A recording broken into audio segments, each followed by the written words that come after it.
Handling data, comparing two tally and frequency charts to each other. What is it? A way of sorting data according to different features. Why?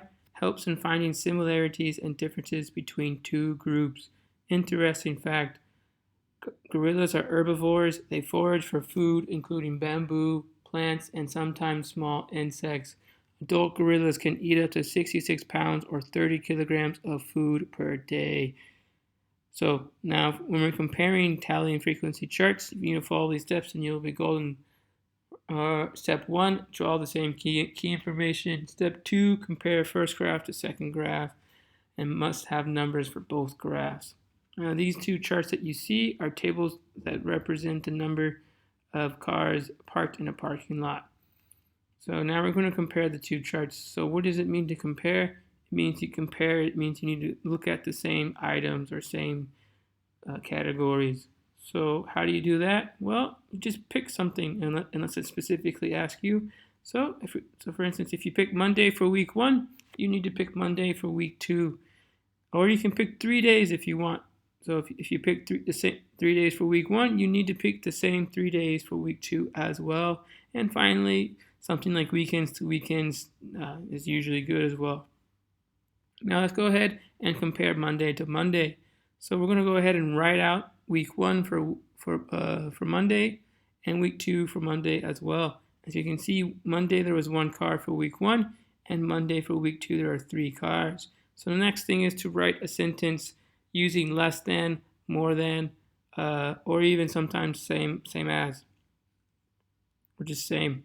So if we write down this example, we have week 2 had 3 cars on Monday, which was 2 more than week 1. So we had numbers for both, and we used more than in this example.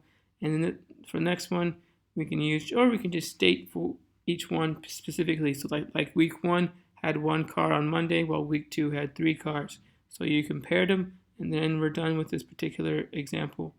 So now let's compare 3 days in a row and see what happens. So when you do that, go ahead and write down the 3 dates you are using for week 1 and week 2. So we wrote it down, we wrote down the frequency for each one, and now we need to add them. So for week 1, there's 13 cars for Tuesday, Wednesday, and Thursday, and the same thing for week 2, you have 11 cars. So now we're going to go ahead and write a sentence out. The number of cars on Tuesday, Wednesday, and Thursday in week 1 had 13 cars compared to 11 cars in week 2.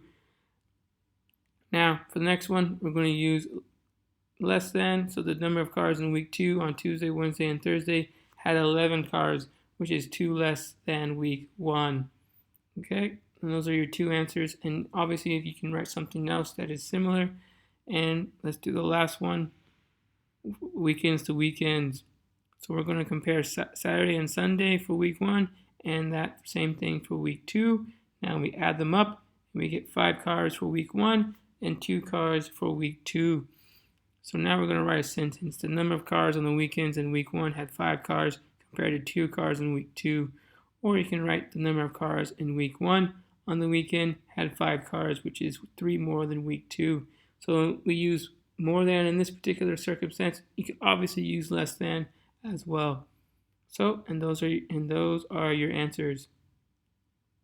So let's go ahead, and now it is your turn. So go ahead and pause the video before I show you the answers, so you can take your time in answering these 2 questions and writing down something in a complete sentence. So in 3, 2, and 1, here are the answers, or something similar.